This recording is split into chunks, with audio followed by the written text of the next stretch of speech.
In this video, I will introduce the basic concepts you need to know to create your dashboards. I click on the View Dashboard icon to go to the application dashboard. Let us start with an empty dashboard. So first I will clear the dashboard. When I clear the dashboard, I see the dashboard recommendation pop up. This recommendation list is based on the services running in my application.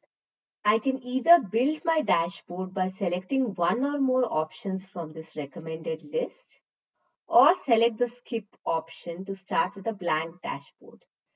Let me select the skip option. So now we have an empty dashboard. Next, let us add a new pane. I click on Add New Pane and enter a pane name.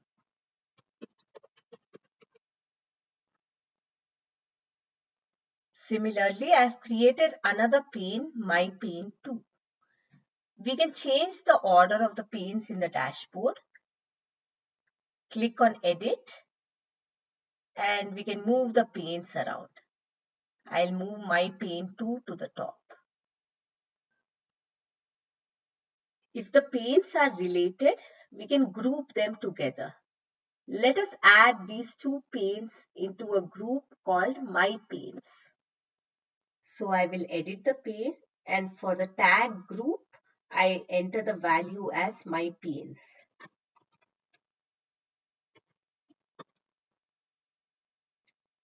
I'm doing the same for My Pane 1.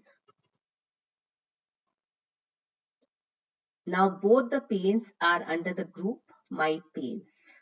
By changing the value of the group tag, we can change the group to which a pane belongs. If we don't specify any value, it becomes a non-group pane.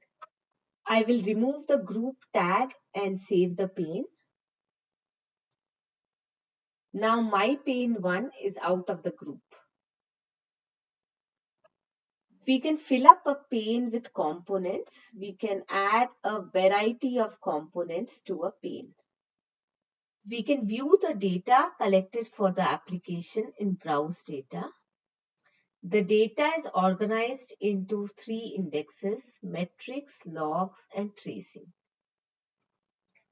I will flip the index to log, and now we can view the log data. Every document collected by Snappyflow has a few standard tags: tag project name, app name, tag name or the instance name, plugin, and document type. I usually keep 2 tabs of Snappyflow open so that I can view the metrics in Browse Data in one tab and create the dashboard components in another tab. Let us now create a line chart component.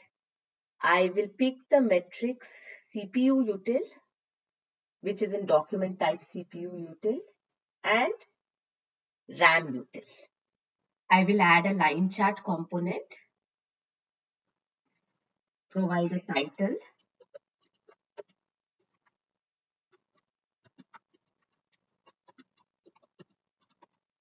choose a plugin, and add the metrics.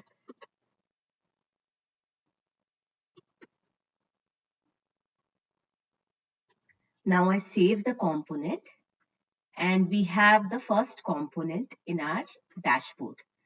This is a component in our nomenclature.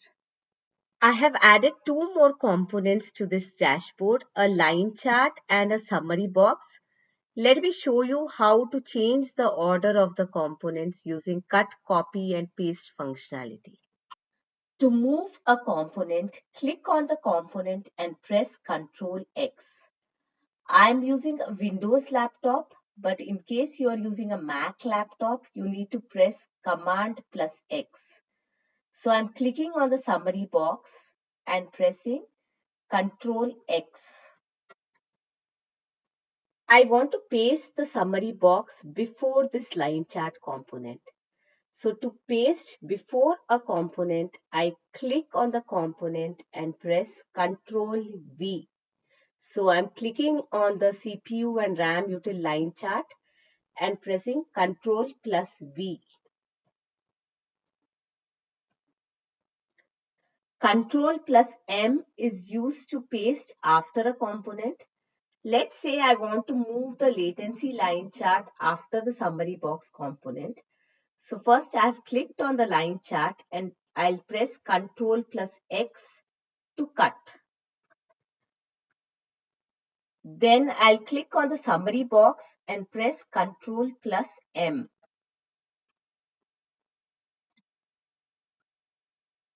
Now the component has got pasted after the summary box component. Control C with Control V or Control M will create a copy of a component. So if I click on the summary box and press Control C and then Control V, I get a copy of the component which I can now edit. I have deleted the other components. Let us now see how to save this dashboard to a template. I go to Save as Template, select the panes I want to save. In this case, it is all, and give a template name.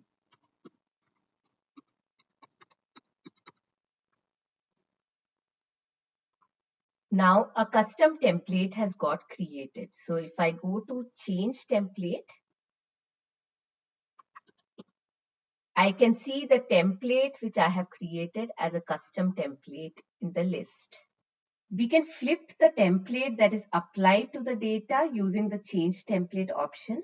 For instance, I will now apply the standard Linux template to my dashboard. So I select the Linux and click on Apply.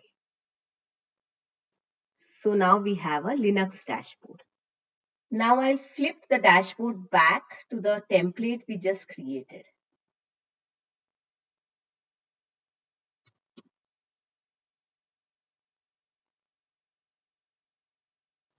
Next, let me show you the import pane functionality. We can import panes into a dashboard from either standard or custom templates. So standard templates are the ones which come with SnappyFlow. First, let me delete all the panes in my dashboard. So I'm deleting the group and the pane.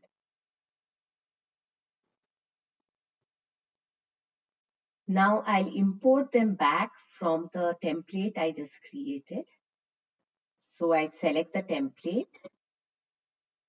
and select the panes I want to import. So I want to import both the group and the pane. Now we've got back our dashboard. Thank you.